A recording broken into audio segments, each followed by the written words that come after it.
All right, welcome to another episode of our EP podcast. I have my good friend Nadia here. What's up? It's been a while.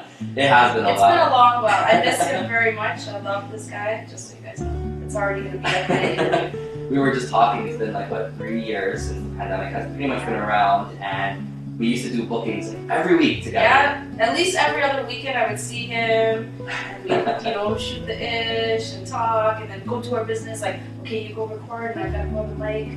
I miss that. It was crazy. I mean, it's going to be a different life, however we get back to whatever, as we're getting back to it. I mean, it's going to be different. Yeah. I'm expecting different. Oh, for sure. So we'll have to pivot differently, but I miss you. Yeah, I miss you too. You know what? Throughout the whole pandemic too, seeing numbers with like 10 people, 20 people weddings, like we used to do weddings and shut it down at like 600 people and stuff, and it's like... I did a wedding for 20. What a difference that was. Because I'm a person of big energy. Mm-hmm. So, you have to keep it, and I know when to tailor it when, bigger crowds, but to have just 20 people and not feel a reaction, even though they want to react, but they just can't, we're limited.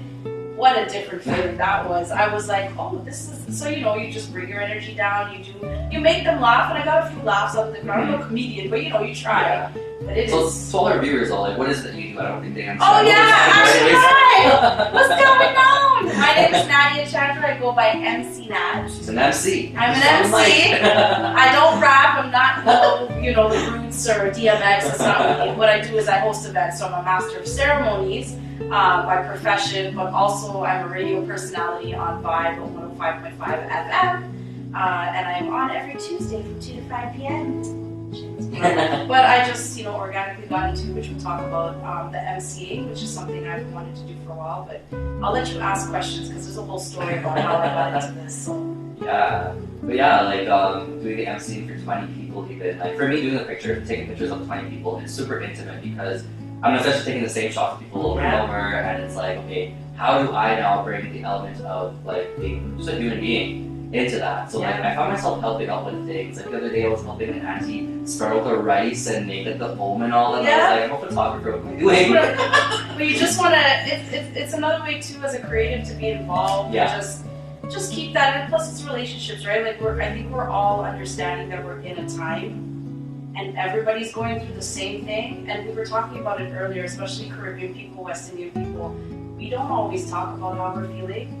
That's a huge issue, and I think it's slowly starting to change. I think especially with the younger generation, a lot of young women and men that I see, they're trying to change that dynamic with different collectives that I see starting up on Instagram and social media. And I think that's slowly starting to change, and I think that's why when we're at events, we're doing beyond what we're paid or contracted to do, because we're all in it together. It's that whole we're all in it together. It really we are. But I think as Caribbean people, we know when we can unite together, when we're all one, and we're just stronger that way. Well said. Right? Yeah. Sorry, I know the guy. These people are South American. I represent my people, but we're still Caribbean. I don't care. My people came from the east and come to the west. That's it. That's what's up. In the end, we're all one. Yeah, honestly, I think that's it. I think that's why, speaking to what you're saying, why when you're at an event you're going above and beyond. It's just one, it's in our nature. That's who we are as a people. I can't, and plus my mother raised me that I can't go nowhere and just stand there and just be like, okay, I'm gonna watch Auntie do that by herself. That's it just makes sense to go and be involved. You're more than an MC, more than just whatever you're there to do. It's not just cater for. Yeah, and it's culturally, it's how we were brought up, right? It's like, go and help. Were you standing there, you see somebody need something, go and help. You see an old man, like the other day, you see an old man coming out the door, like yesterday I was with my mom at the bank, and you see somebody come, you just want to, it's in my nature. I don't know how to turn that off because that's how we were raised, right? So I get it, we're in a different time. We'll see how the world plays out as we open back up, Yeah, that's it. I just hope and pray everything's good for everybody, and it's been different. A lot of lives lost, it's just, oh my. It's been difficult, yeah. It's been, I was just looking at something on social media from Cardinal Official. He was just saying, like, he might disappear, and people were like, oh, maybe I'm hustling and working. But really, he got sick, and something went on, and it's just like, we forget to connect as a people now. Yeah. That's the other problem here, too, because we're all, like, on social media and just thinking, oh, this person's working and we're doing whatever, but that's not really what's happening. People are dealing with their own battles that we don't know about. and you just have to, take the time to check in with people too, right? I feel like now getting back into the norm of what it was before, people are so used to the virtual life now. They're so used to just calling up friends on a video call. Like the other day, I messaged one of my friends to go meet up. He was like, "Oh, can I do a video call work session?" I'm like, "No, I want to work in person." Yeah, let's do it in person now. We can do that. It is very, very different. Yeah, it is very different. I think for a lot of people too. For me, I've just been trying to. Now that we're gonna be able to get out, it sounds. Oh my God, we take something so for granted. Like we used to just go out. Yeah. We used to just get up on the weekend, go do jobs, and now it's just like it's a luxury. It blows my mind still trying to deal with that. But yeah, it's nice to finally see people. Yeah. Like I said, I haven't seen it. And it's like, oh my God, now you're here, but we had been talking or we messaged exactly, or, there'd be a comment on something or you'd be like, hey, I see you. So thank you. Yeah, well, thank you. So what are your expectations for the next year going forward with the pandemic and things opening and all that kind of stuff? My own expectations, I just hope, I don't know, I think we have to come to terms that we are going to be living with this. Mm-hmm. This is what it is.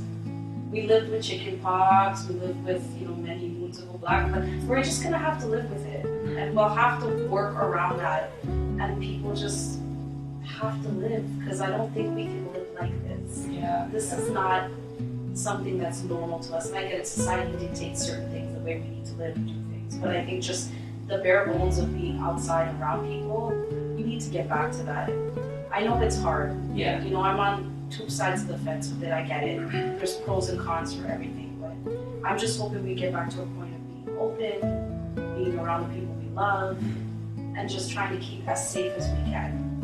I ain't pushing nobody's political agenda because I get it. But I just hope we get back to that, at least. Whatever that looks like, I have no idea. Mm-hmm. I'm like everybody else, I'm just in it for the ride. Let me see what happens and what we need to do. Because we're just gonna have to learn how to adapt. But that's what makes us versatile as human beings. We're able to adapt. We were born like this. We deal with death, we deal with breakups, we deal with arguments, family loss, family gain. There's so many emotions a human being can go through in a day. I can get up and be great and go to work, and then something at work pops off and you're like, my head's gonna explode. Then you get home and it's like, ooh, I get to decompress. Then somebody calls you and there's a tragedy. The amount of emotions we can go through in a day, I don't know how anybody doesn't have anxiety or doesn't know how to I can't blame people for not being able to pivot or change or understand. It is hard. We're having a hard time right now. It's very strange. And I, like everybody else, just try to maintain my network with people, whether I work with you, you're in my circle, or it's somebody I know, whether, you try. How you doing? Simple message. Because we're at that stage where people know not everybody wants to talk on the phone anymore. I totally respect it. So you send them, how are you? Are you okay? What's good? Everything good? Cool. Just at least to know I'm here. You need anything? Great. Likewise, right? So, when we open up and we just see what it's like. I think adapting is the biggest thing right now. There's always this underlying cloud of fear. Yeah. It's just hovering above our head, and it's how do we control all these emotions and categorize everything? Yeah. In such a structural way that we don't just break. I've seen so many people just take on all these stresses in addition to work and not maybe being able to afford this and that and the luxuries of life, and they just crash. And The amount of micro decisions a human being, as soon as we wake up, make in a day, so much compartmentalizing that we do, it's insane. It is, and so having a pandemic come along, we're not able to engage like we used to with people. We can't do the simple luxuries of going to the movies and going out. I expect people to break. I myself deal with anxiety, so I get it. It is hard. Yeah. It's hard, and I commend anybody who's come out of this, however you've come out of it. I don't care how you came out of it, but you're here. Yeah. The fact that we're here, look, my husband say I made it. Yeah. Because knock on wood, how many people have we lost? Yeah. And I'm not talking about stars, I'm just talking about in your own family, in my family, in yours. People we know in the industry. Look at the industry. Don't even get me started with that. When the pandemic started, we lost people like Atar from WIC. I could label so many names, and it's just it's crazy. I don't know what else to say. It's a different community now. It's just a different world. It is, and especially for our industry here in Toronto, whether you're talking about you're an artist, a musician, or you're in the Caribbean scene and you're a DJ, like, it's had to be different. Yeah. It's going to have to be different. If y'all are coming back out doing the same thing, y'all are a hot mess. You need to, something has to give and change. If you think the same thing you've been doing is going to work, in my opinion, you might be sadly mistaken. And I'm learning that just saying that, like, there's a brand new wave of people, a fresh wave of people coming out. Yeah. There's some faces I've never seen before. There's all these names coming out I don't know in our industry. And it's like, damn, okay. Yeah, and you know, props to them for coming out because they're coming out in a new way. You know, I hope they're getting mentorship from some of these older DJs that are out here because I know not everybody's doing that, but the ones that are, it's fantastic. Like, I can't wait to get back out and meet some of these new cats because it'll be cool. And the other thing is, I'm hoping that I see, and I'm only seeing a few, but I'm hoping I see more females. Mm-hmm. I want to see more female DJs. I want to see more female MCs. So if you're out there, holla at me because I was just saying to you, right? Like, they're DJs. For sure, I've seen some Sri Lankan, West Indian, Trinidadian, Guyanese, whatever, Bayesian, whomever, but I'm not seeing MCs. I'm not seeing young women that want to be radio personalities or want to do masters of ceremony, want to be professional speakers. So I would love to find a way to find those people. Yeah, a couple it's definitely a great niche to fill. And that's the niche I think that's missing in our community because we don't have a lot of it. We have, and here's the thing, I say that we have women in the Caribbean. I'm not discrediting the women that are already existing and the older crowd, but for the Indo-Caribbean women, we don't have that. We have very few. For me, when I look at who might be somebody I'd look to, there's the first person that comes to my mind that's currently in the media industry, that's on 680 News and City TV, is Natasha Rapsahai, Indo-Caribbean. Who else do I have to look at? You know what I mean? And I find that that's slip. We have the Azalea Hearts, you know, she's a mix, but it's still somebody that's, I'm talking about pure, like, where is my Indo-Caribbean at? And so I'm looking. I love it. Representing the culture, I love it. We need it. I mean, there's some girls that have messaged me on like LinkedIn. I'm on LinkedIn, so if you're there, any person that's in Humber, reach out because I've had a couple girls do that. They've been honest with me. They said, you know, for the pandemic, they felt a little lost, and I said, it's okay. You want to talk to me? I'm here. When you're ready to put the energy, let's go. We can work. I'll help you. Let's figure out what we can do. So, and like, you know, the girls that are pushing Brown Girl Diaries and stuff, I love them. They've been awesome. I'm name dropping. I don't know if I should, but I am. They've been pushing like really great agendas to, you know, educate the masses on, you know, being into Caribbean and what that's like in our history. And so, you know, collectives like that I really can appreciate. I just wish we had, I'm looking for more young women that want to do what I'm doing or that are interested in it, want to take it to the next level. I like it, It's not just about the fame, the money, whatever, but, you know, putting our culture out there in a very sincere, genuine way. I always try to push that too. Like, I'm teaching the kids piano and all that kind of stuff too. Like, I always tell them, you know, whatever you do it 100. Don't do it just to, you know, gain clout and fame and all that. And I feel like that's the way. The followers, got to gain the followers. Yeah. Right? Like, it shouldn't be about that. You should do what you love, and you can always turn your passion, I believe, into a business. But you have to want to work. That's the problem. A lot of, I find some, not all, but some of the younger generation are coming up thinking they're entitled. No, you're not. No, you're not. Because if you think you're going to pick up a mic or go and do, DJing is a skill. I started taking classes with Benjamin, DJ Essence. And I started taking classes literally, and I'm like, this is an art form. How you guys DJ. Playing a piano is an art form. Like, you've got to put in the work if you want to be professional and get better. If you're doing it to diddly-daddle, then go ahead and go over it. You got to be consistent. But be consistent, right? So be consistent. Hello, we're trying to have an interview here. He will cut that out. I may not. I may actually keep that. Keep that. That's the secret man in the corner. Some of you may see him later. Got a little behind the scenes here. Oh man, well, such a great intro. I'm super inspired. I'm very excited to conduct this interview with you. Thank you again. And I talked too much, so sorry. Yeah. No, this is amazing. We'll be right back after a quick break. And we are back. So that was a great intro. I loved hearing everything about, the pandemic and all of these things that have been happening. It's crazy to hear, you know, all of your thoughts and opinions on what's going on. Like, honestly, there is a lot of negativity going on in the world for sure, but, you know, with a strong mind, a strong heart, we'll definitely pull back from that. Yeah, we're gonna have to, right? It's not easy though. No. That's as you said, consistency. Yeah, it's Gotta keep on pushing. Yeah, you have to. You have to find whatever it is that you can find in you and around you to push through. Yeah. But we'll talk about that. Find your drive, find your passion. That's it. Yeah. You know what? For the pandemic, I started to learn how to cook more.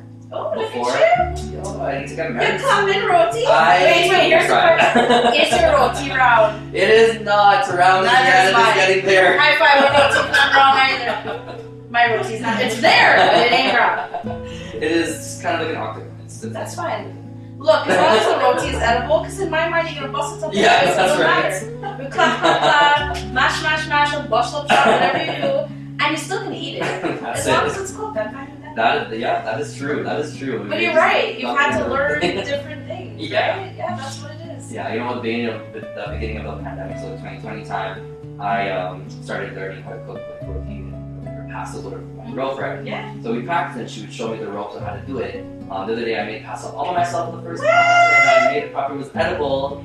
It was not like all hard and stuff. It was actually good. So do you know that same pasta that you make Yeah. and you boil, if you season it and do it up, you put it in the air fryer and make it like a pasta chip? I did not know that. TikTok! Guys, pasta chips. What? TikTok! Oh my god. I saved it. I will send it to you later. I was like, oh, this is different. Because I know everybody has like the fryer that you pull. Yeah. I have, my dad actually, big old pops, he bought me the fryer, Nice. the air fryer oven.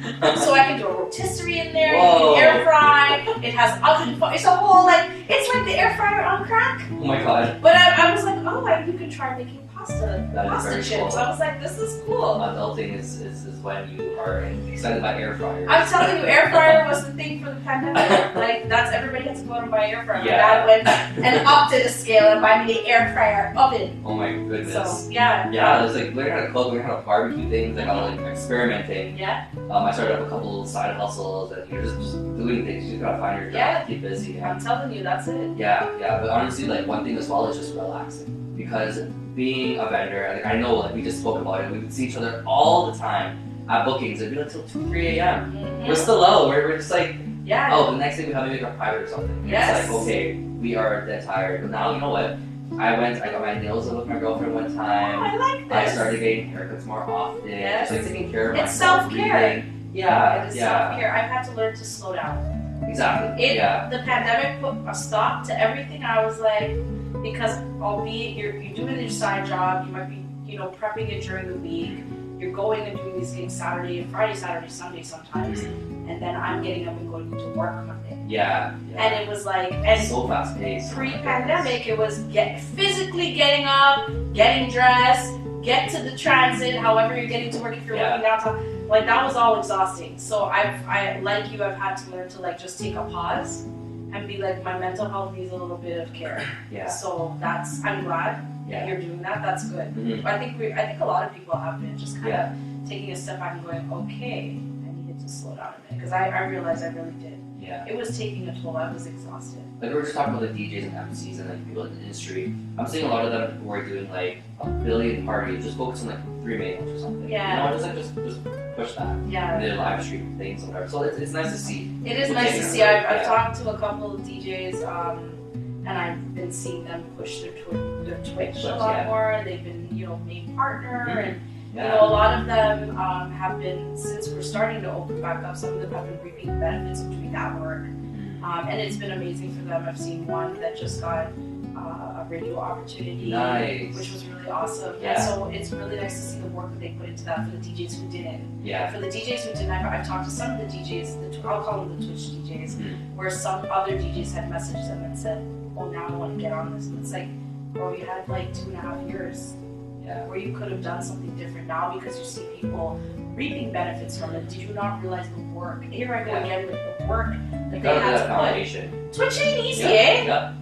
What you guys do to set up backgrounds and the OBS and all the, I'm like, I don't know how y'all get time. And then like some of these guys are on, Thursday, Friday, Saturday. It's like, and you're mixing up the mixes and you've got it's work to set up your your crates and know what to play. Learn how to Right? do it as well. And yeah, be better, yeah. even if you're putting those little mixes on Instagram to like Yeah. show that I'm mixing 2 songs, you're keeping your style fresh. Exactly. And so for the guys that have been doing that, congrats to you for reaping the benefits of that. For those who didn't and you're trying to catch it now, in my opinion, you're a little too late. You should have had the time to do it when everything was slowing down and you had the audience's attention. If you're gonna come out now, you might come out a little stale because people have already seen it. I think people forget, and I'm trying to brush up on my own skills on social media marketing and stuff. But the key that I've been learning even from radio, you only get people's attention for like 20 seconds. That's right. What can you say in 20 seconds that is going to catch your attention? And me being on radio, I've been learning that. How do I refine the way I present my show so that in 20 seconds I can catch your ear? In my intro of my hour, when I start the show at 2 o'clock, how am I going to catch you? What's my hook? Yeah. What are you going to listen to? And what's popping? Pay attention to what's going on. So, kudos to these guys for doing